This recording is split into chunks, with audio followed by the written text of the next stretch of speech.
The following is intended for mature audiences only. Discretion is advised. Hi, and welcome to another episode of We're Done Here podcast, emotional wellness comedy with your host, Meka Mo.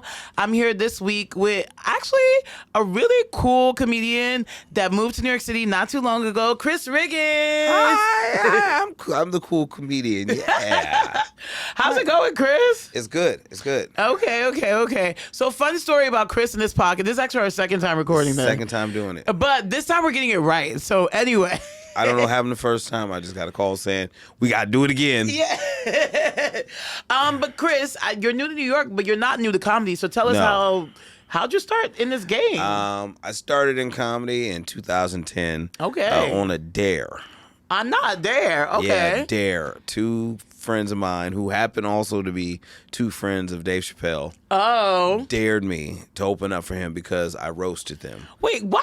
This is weird. You guys get to open up for Dave. You got to open up for Dave Chappelle your first time doing comedy. First time ever. That's crazy. But anyway, go on. So anyway, I was roasting them at some party. They said, well, you think you're so funny. We got Chappelle coming in 2 weeks, and we just gonna throw you up. And that's great. These were comic friends? These are not comics. These two are not comics at all. Okay. Yeah. They just had Chappelle coming. They just know Dave. And okay, so got it. I know them, and they was like, that's when I met Dave, and so that's how I got into comedy. That's crazy. So you got into comedy through the GOAT himself. Through the GOAT. Okay, so I'm a little jealous, but whatever. Don't be. You've been trucking along. You've been doing. How's it treating you? Meka Mo, I could tell you some lies and say it's been the best thing ever. But I could be honest and say, it's been up and down. There's many things in life. I've done some great things, like I've got my name on the wall at the Comedy Store. Yay, that's a big deal, you guys. For non-comics in their I'll always be there. Yes. I won the 2022 San Francisco Comedy Competition. Yay. So I know how to win I've won some things. I've done some things, and I got passed here to stand. Oh, yeah, congrats on that, yeah. I've got some good ups, but, there's a lot of, still the whole, trying to get paid, trying to get passed, trying to get auditions, getting auditions, trying to get picked. Yeah. We trying to get chose. We trying to get chose. I want to be flowed out. No, that's all we want as comics. We're trying to get chose and trying to get flown out. Flowed out. Oh, that's that. Yeah, thank you for sharing that, because that is true about comedy. There's a lot of ups and downs in it, and it's a mental health journey. Yes. Yes, which brings us to our topic. So here's the thing about you, Chris. As a man, I find you so intriguing because you're actually open about seeking help, which I think, if we think about comics, you know how long you've been in this business. Yeah. I haven't even been in the business a fraction of your time, but so many comics have gone on and, basically are not here with us anymore because they're not being open. So, you are very open with your mental health struggles. So this week we're talking about getting help, the help you need. Getting the help you need. And tell us what you can, because I don't want to be triggering or anything, but tell us about how'd you know you needed help? What happened? And then how'd you get to that place? Life, I guess, we're talking about comedy up and downs. Life has the same ups and downs. And more recently, this last year, I lost two very important people in my life. And grief is something that is very real. People think that you can get over it, that is some quick shit that you just I'm grieving, I'm not grieving. No, it's for life. It's literally with you the rest of your life, because especially if those people made an impact on your life, you're going to remember them for the rest of your life. And so two very important deaths happened, and it kind of drove me off a cliff a little bit. I ended up being checked into the Psych ward 2 times this year. Was that voluntary or against your will? Well, the first time, both times were kind of involuntary. The first time, my therapist, who was in California at the time, was on the phone with me, and I was having a manic episode, and they called an ambulance, and I went with them to the emergency psych ward, and they held me for 6-7 hours and let me go. And then the next time I went after I called 988, I'll get into that in a second. I called 988. They gave me some resources. I hit up Kings County Hospital. Yeah. Went out there, and they're doing an evaluation in the regular hospital. But then I said some things, and when I said those things, their antennas go up.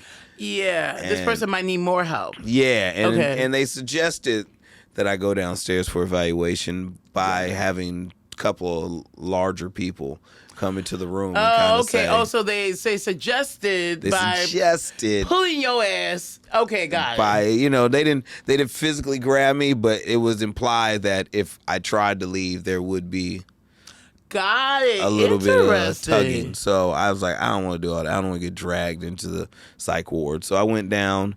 They check you in, where they take everything from you. They take all your clothes. They give you clothes. Now, I don't know how many of y'all remember being like 3 years old or 2 years old and having pajamas that kind of smell like you had, peed in them. Oh yeah. Yeah, but when you go to the psych ward, they give you grippy socks and pee stained stale pajamas. No. These horrible blue thin pajamas, and they give you socks, and they take all your shit, and you have to sit in this room with other mentally distressed people. Some like myself who are just, depressed, so we're quiet, we're chilling. And then it's the louder people who are going through actual mental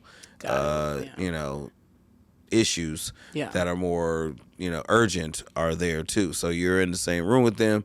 You're watching TV on the TV with no sound. You're eating same food that they serve prisoners. Got it. You're locked in there. You can't leave. There's a big man standing by the door, and they will not let you leave until the doctor. So it's not voluntary. It's involuntary. It's involuntary. When you're in the psych ward, it's involuntary. Like the doctor has to say you're okay to leave. Got it. And it helps if you have someone come get you. So okay, so how long did you have to do this? The second one time I was in there for 6 hours. Oh, that's not that long. It's not that long till you're in there. Feels, I can see and you don't know when that doctor's gonna come. Because the way they have it set, you're in a big room, and there's a women's side and there's a men's side, and it's like these big plastic chairs, and it looks like a prison day room for all intents and purposes. And there's a nurse's station, and you just sit there and wait for your doctor to come out and say, hey, okay, we think you're ready to go. Because then the discharge takes a whole nother hour. That is a long time. Yeah, because they have to fill out the paperwork, give it to the nurses. The nurses have to get the right person to come down and get you. Then they take you, escort you out. But it takes about an hour because there's other people coming in. Like if someone comes in a full distress mode, you're waiting. I get that because they gotta pay attention to that person. Yeah. So you do that for 6 hours, and then like, how do you feel when you get out of it? Like, what happens? You feel relieved. Okay. But you're also a lot more scared because then you realize this could be something that you potentially need to do. Like I've still considered just admitting myself for a period of time because it's one of those things where it's like the stigma around it is a little bit worse than it should be because in reality there's all kinds of people in there. When you go in there, you're with, I've heard stories of people who are CEOs and millionaires and all that being in there because they feel like I have to check myself in. It's better than the alternative. It's better than the alternative, which is checking yourself out. Yes. And that's kind of like, one of the deaths that I experienced was someone who, took their own life. So that's a whole different experience. Yeah, that's Death is an actual, reality of life, but when someone does it themselves, you're like, whoa, what is going on? Yeah, how could it be that bad? Like if they check themselves in. So you check yourself out, and then what else do you do to try to like, because this is like you still have to like live, do comedy. I joined a program, a PHP program. It's PHP, basically what's that? It's basically it's a inpatient outpatient type program. So instead of me being locked up, I get to go in every day from 9 to 3, and then I get to go home. Got it. Okay. And it's in a different part of the hospital. It's the same part, but it's across the hall. So we're not locked in our rooms. We're basically just in these taking group group sessions where we deal with, anger and how to deal with depression and coping skills, and then the most important part, we get medication. Oh, see, Give us medicine. So you were unmedicated. I'm medicated right now. Okay, yeah, which is good because it's great. black people try to pray it away. It's like No, you can't pray this way. Like I told my father, and he just did not want to accept that. Yes, Father, your sperm made mental illness too. Sorry. And also, Dad, I a love lot you. of this stuff is hereditary. So, Well, I have family members who have mental illnesses, and it's like, don't be so surprised. I mean, I guess when it's weird. Like every family has somebody with a severe mental illness, and I think what it is with black people, we kind of put that person in the back and we hide them, and we kind of make it seem like they don't exist in a way. Yes. So we don't have to deal with the fact that other people in the family might be dealing with different mental illnesses. no, I have several cousins who are dealing with lots of mental illness issues, and like the fact that we just kind of ignored it until we couldn't ignore it.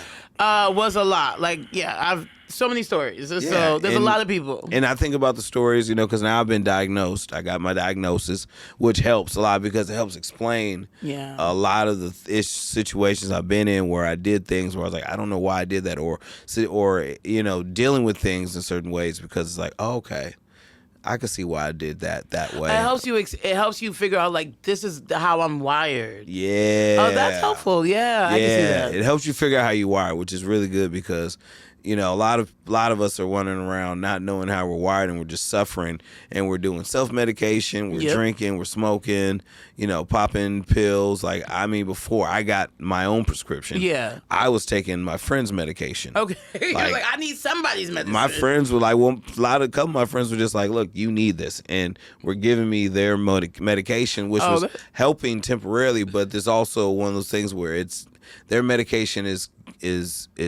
prescribed and curated for them. Because we're all different. So now my medication regimen is completely different than what I was taking, because I was taking a lot stronger doses than I needed. God. So this is so interesting because medication is tricky. I've seen friends get it right. I've seen friends get it wrong. But it seems like it's working for you. It is. It's working a lot better than trying to raw dog white this knuckle reality. Life. No. White knuckle in life. It's a lot better. It's a lot calming. It's a lot more calming. I'm a lot less worried. I still have feelings, but it's funny. Like now, it's like harder to express emotions because I'm just like, yeah. Well, that's good. I mean, I'm good. Yeah. And then my doctor's trying to get me to stop smoking weed, but I'm not. No, smoking. I think I'm from California. Sorry, Dr. Perez. I love you, but I'm not. I'm not stopping. I can't stop. Okay, so you go to this inpatient. Do you make friends there or no? I've made some very, very unique friends there. Okay, I will good. say it's a program where you see people from all walks of life. Okay. All parts of, and I say this word not in a joke, but not also mocking, but on a spectrum of mental illness, from myself to people who are far more mentally in distress than I am. And so it's one of those things where I know the people that I met there are really nice, they're really sweet. I thought I want to write a script about these people. Yeah, you should totally. It's literally like it's a cast of people. It's given 12 Monkeys or I don't know, something. Yeah, they're a cast. They're literally like a cast of people who I find interesting in each individual way. And throughout the program, we've all had our own little meltdowns and little situations where we were figuring it out still. And, okay. As a comic, do you smell jokes or the sitcom coming? I smell, honestly, you know what? I feel like it's a dramedy. A dramedy? I like that. Like, I feel like this, because there's moments of real drama in there, like when we're in group and someone's talking about what brought them to the group, and you hear their stories, and you're like, yeah, that's not funny at all. But then we have a funny moment. Got it, in the pain. Because that's what comedy is, really. It's in the pain. Got it. Okay, that makes sense. Gotta find it in the pain. Like, and I know people have said, people say some fucked up shit. Like, people have literally said, you got some great material when you get through all this. And I'm like, I don't want material. I want sanity, nigga. No. I want not material.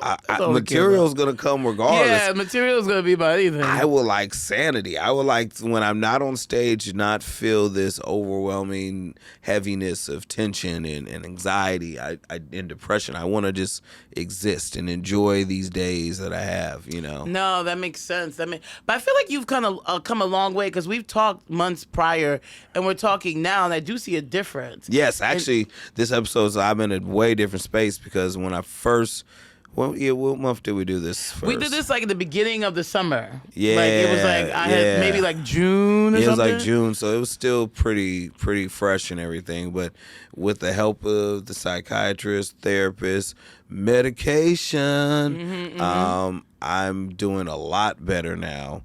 And you know, meeting different people, having experiences, and it's a lot better now. You know? That's really good. Not to make you the spokesperson for like black men and mental health.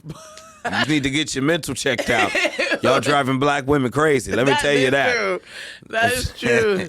That is true. But do you feel like, you know, when you talk to your friends, even in the comedy community, do you feel like they're receptive?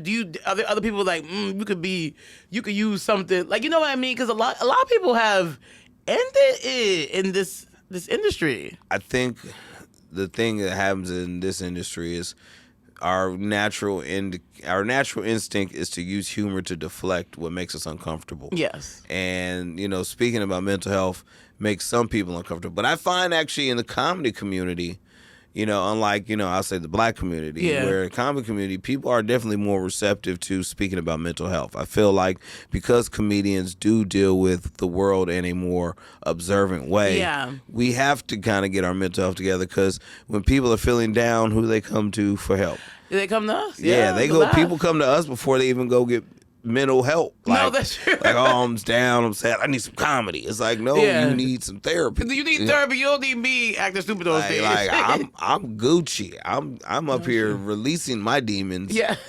You, on the other hand, still got to leave, and them demons are sitting in the car. Like, how was the show?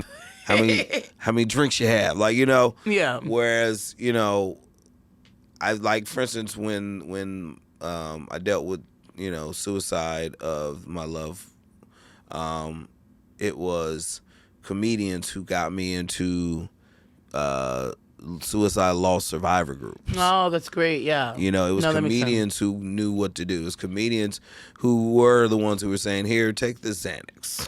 Oh, okay. It'll help that you makes sleep. sense. Yeah, no, that's true. It was comedians who were there when I was breaking down at the comedy club, and who were like, "No, we got you." Like, so. No, that makes sense. Comedians, I think this fraternity sorority that we're in, because that's what it really is. Yeah, that's a what fraternity sorority. Yeah. Is it deals with things so much more raw than any other industry, because, you know, I don't know a comedian that doesn't know a comedian that has not been depressed, or, I mean, for all intents and purposes, I think we all know a comedian that may have taken their own life. No, I call it the part of the big three. I think every comedian either has mental health issues, body image issues, or what was the other one? Substance abuse issues. Yes, I was gonna say drug and alcohol problems. So it's like this weird, like, most of us, like, there's no, like, I haven't yet to meet, like, just someone who doesn't have any of these things. I know one. Ooh. My man, shout out to him, Keon Poley. He is the only.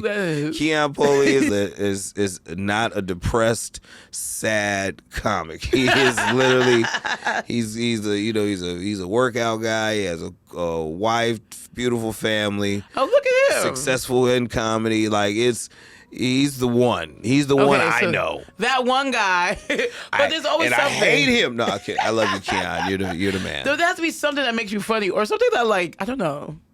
Yeah, there's always got to be something. I don't know. There's something that makes us all funny, and I think what some of us do is most of us will find the funny in the pain, where some people find the funny in the funny. That's true. Yeah. You know. Yeah. And I noticed there are comedians like that who can find the funny in the funny. Usually those comedians, actually, you know the comedians I don't understand the most are like the comedians that have like these amazing careers and they do comedy still. Like, when I hear comedians say, "So I'm a doctor and my real job," I'm like, why are you here? Why are you doing that? Who are you trying to get back at? You are taking stage time from somebody who is on the verge of killing themselves. Why are you doing this? Why do you do this to us? That's hilarious. You could leave this all behind and be fine. But I think, finding comedy in pain is one way. Finding comedy in yourself is really the key. Like, just what makes you funny. Some people's pain does make. Some people use humor to deflect pain. Some people use humor to get over pain. And I think there's a big difference in those, because using humor to deflect pain means you never really deal with it, but using to get over pain means you're dealing with the pain. You're just using humor to get through it. No, that makes sense. And sometimes, you come up with the best jokes or the worst jokes. So, from that, Sometimes just say the jokes. Just write the goddamn jokes. Sometimes you just gotta write the joke. And sometimes things ain't funny, but they will get funny. Yeah. It's sometimes it ain't funny until it's funny. Yeah, sometimes it's not funny until it's funny. Okay, so this is where you are on your journey, which I'm very proud that you came this far, and I'm just happy because I think you're amazing. I'm happy you're sticking with us and you're going through all these things. Any tips you have for anyone else that might be struggling right now? Anything to say to them? Call 988. Okay, I didn't even know about 988. 988 is, for all intents and purposes, the suicide hotline, but it's so much more. And that's one aspect of it, but you can call them if you're lonely, you just want to talk to somebody. You can call them for any reason. You can call them for resources. That's how I got hooked up with the Kings County Hospital psychiatric program, is through the 988 number. Someone gave me their information. I just went up there. I literally walked an hour from my place in Brooklyn to the hospital and met with people, and they hooked me up. And there's an aftercare program, which I'm going to get into, which will be closer to my house, and different doctors. But at the same time, getting the medication, getting all that was all done through 988. You got to go to 988. Is that in New York or everywhere? I think it's everywhere. I believe it's everywhere. But I know in New York it's 988. Okay, got it. It's a great number because New York is a big, lonely fucking city. No, it is. We got 8 million to 9 million people here who are lonely AF. It is a very lonely city. Thank you. 988. Well, if it is another number, we'll put it in the comments down there. Okay, so we're done with, we're not really done with it, but we are done with ignoring our mental health. Do not ignore it. Because we have to face it head on. Take care of your mental health before your mental health take care of you. Exactly. What are you not done with, pop culture? Otherwise? I'm not done with arguing on Facebook. I'm tired. I'm tired of people trying to say Facebook is for old people. Facebook is dead. I get it. It's a guilty pleasure. I shouldn't be on there. I love arguing on Facebook. I guess my favorite thing on Facebook is to watch other people argue. That's true. When you ain't got no kind of dog in the fight, it's like, they get each other. Or you can see somebody just one-sided, like, the mollywhopping is on. I mean, the only problem with Facebook is it seems like every racist, the comment sections on every social media site is just like, where do these people live? I don't know. It's like, do racists just be online? Like, is that where they be every day? That's why they failing in the streets. That's why all this DEI is happening, because racists back in the day used to be in the streets. That's true. They were in the street. Why are they online? They was burning crosses. They was lynching. They was doing the work. The work. Yeah. But now they just call shit woke and throw a couple slurs on the comment section and be like, I've done my job here. And These are some lazy racists. Y'all need to take it back to the streets. I mean, at least give us something to fight. Right. At least get your ass whooped in person. It's hard to fight the power when the power is just so lazy. They are really they're letting I don't know. Yeah, they are lazy. That's how MAGA took over. That's true. It was easy. It was an easy online hustle. Yeah. And what you really what happens to the racists in the street? Racists they racist. You racist at an Applebee's. Oh, big deal. That's not be racist. No. Be racist in Brooklyn. They don't. That's another thing, and I love how they never go to places where there's gonna be real opposition. I know. It's like, why are you talking about like, we only care about white people and it's all white in Idaho? They don't do that in Brooklyn. But honestly, that's for me. I actually prefer that they stay over there. Look, you can be racist all day. Yeah. I don't care if you hate every Negro alive. Stay where you at and do it. Stay around your friends and do it. I'm not coming to you. I'm not coming to Montana to your neighborhood to infiltrate or do anything. I'm not gonna move there, so you ain't gotta worry about me moving it. You could keep it all white because I don't want to go there. Yeah, I'm never stepping foot there. So don't worry about it. You just don't come bother. That's what bothers watching these videos where they bother black people and they be like, we don't want a race war. We just want to be left alone. No, that's true. We do want to be left alone. Leave us alone. They can't leave us alone. They have to bother us. They have to bother us. They talk about the race card and they're the ones pulling it all the time. They're the only ones, and they be trying to knock off money, trying to knock everything, it's like they be trying to do a lot. If you're a black person that grew up with a father, you cannot talk about racism to them because what do you know about racism? You had a dad. What? And I didn't have a dad, so I know struggle. It's like, what? I don't get it. It is always. I was actually going to say that. Yeah, it's always like the poor white person that grew up in like, I don't know where they grew up, but like, yeah, they try to be like, I'm blacker than you because I'm like, that's not being black. No, just your struggle's not black. Yeah, just because your white parents failed at whiteness doesn't mean that you know what struggle is of being black. And the funny is, like, all the races, they never look like people that I'm scared of. I never look at them like, ooh, I'm scared of you. It's kind of like, all right, yeah, Dylan. It's like you would be racist right, Dylan. Because you are kind of unattractive. It's always the ugly too. Oh God, they're never good looking racists. Maybe there's a few good looking racists. I'm not sure. I've come to the conclusion there's only a few racists that are having sex. That's true. I believe skinheads might be the only racists that are actually fucking. So skinheads used in New York City, they used to like rule downtown, but like it was weird. They were fine. I don't know. Well, no, those were the sharps. Those were the skinheads against prejudice. Those are is that what racism they and were? prejudice. Sharps. I didn't know what they were. Sharps are part of the punk scene, and we fuck with them. Oh yes. That's what like. There's we- even a bunch we- of skinheads everywhere. As a black man, I fuck with the punk scene because they have always been about punching a Nazi in the face. Yeah, that's what it was. It was like the skinheads used to like rule downtown Manhattan. Yeah. I don't know what happened to them. Now it's all finance I'm talking bros. about the ones that live in the rural areas of Michigan and Ohio, and they be fucking because they be having those little skinhead girls that they all fuck at the same time. It'd be like one chick and they all fuck or whatever. But I don't think like your average racist is having sex. Like the casual racist is not having sex, because if you're a casual racist, that means the only reason you're racist is because you're not nutting. And you're like, oh, I ain't nutted in weeks. Oh, I understand it because as a black man, sometimes when I be not having sex for a period of time, I get mad at black people too. Not because they black. Not because they black, just because I'm black and one of them is probably fucking and I'm not. And I'm look at you fucking out here fucking and I ain't fucking. You know what? I hope you don't come. Like, that's, but at least I know they fucking. Like, people who are, like, non-racist people, they fucking. That's interesting. And they all be on Facebook. Okay, well, that's an interesting not done here. I love that. Chris, where can I find you? You can find me at Chris Riggins Comedy on pretty much every platform. I'm old. I don't be trying to have a bunch of different names, so. Okay, thank you guys so much for tuning in till we're done here. Yeah. Have a nice day.